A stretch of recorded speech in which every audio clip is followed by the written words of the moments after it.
What's going on, YouTube? This is your boy AshTheMan. Thank you so much for tuning in. So we're going to be talking about Megalo Box Episode 6. Now, this is a continuation for the fight for Igaraki versus Joe, aka Gearless Joe. Now, this fight got really tense in here. Now, the reason I say the fight got intense because for the first 3 rounds, Joe went on more of a defensive kind of stance, kind of like using for what Pops kind of like taught him how to, like split his feet, keep his balance 50-50. Now that's the same thing that he trained Agricky previously, which is kind of interesting. He trained him previously. He was able to master it. Joe, he doesn't really master it, but he remembered and he always get in that stance. Now, it's to me, I think he kind of like tired him out to where he would kind of like lose balance or something would give out. And around like round 4 is when you seen that he started getting more active, laid a punch, almost knocked him out. But throughout the whole fight, I mean, Joe was getting knocked down here and there, but he kept on getting back up, taking punches. Now, half of the way, Pops was telling him, quit, quit, quit, you're not going to win. But Joe said, watch me do this. And he really just got down to it. Now, Akriki was hearing him saying split 50-50, and it was kind of irritating him. But however, it didn't throw him off his game or anything like that. I don't know if that would be a misconception for anybody who's watching the anime. But however, it was more so that it kind of like struck a memory in him, and pretty much at the time he was commencing attack anyways. So like towards like one of the last parts of the round, they was actually exchanging blows back and forth because he was able to tire him down and get him at the same level he was at. So they were just going back and forth, back and forth. So it was definitely interesting to see that. Now, in the course of it, ultimately, Agriki ended up quitting. He was quitting because like the augments for his legs that he was using, it was putting so much pressure in it that his legs started to show like bleeding, and if the match would have continued, he probably would have had no chances to ever walk again.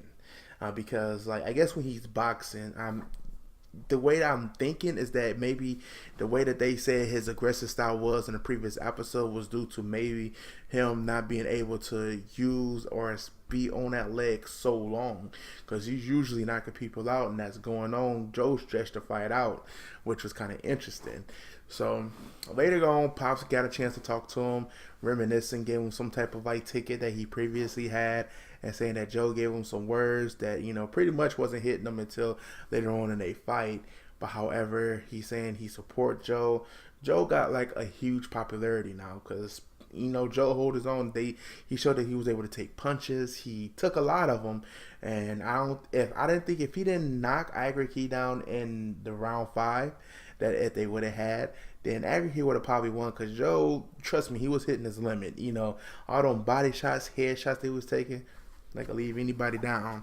However, we did get a chance to see a little bit of Yuri and some type of mystery fight. And I'm not sure the person I walked up to Yuri would be facing Joe, or Joe will be announced in the next episode as a contender in this Megalo tournament. But however, it's definitely something to see. It's definitely something I'm curious about. I don't think we're going to get much action in the next episode. I think we're going to get more like event startup, or the next set for the story that they are given in this first arc. So honestly, it was definitely a really good episode. I think that overall so far, I'm not sure if we're just going to get 12 episodes or maybe 24, or they're just going to have a continuation.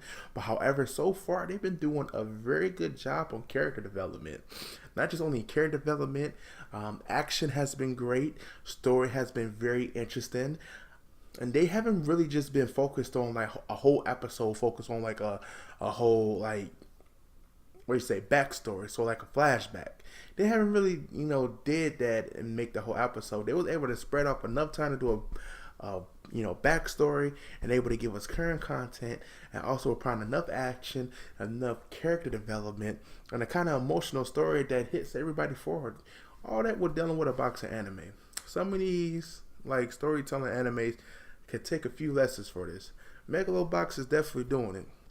I mean, it started off with not people really paying much attention to it, but now I think it has enough audience to where it's grasping, the anime universe right now, and people just literally just watching it, enjoying it, and getting behind Gearless Joe. Now, I hope he doesn't stay Gearless Joe. I want him to get his gear back, or at least something updated, because honestly, you about to face the pros, and they'll look at that, and people who's overpowered, he can't outstep everybody who's cutting Yuri like that. He'll knock him down. That's what I think. But again, I definitely do appreciate the episode. I appreciate everybody coming in, watching my review.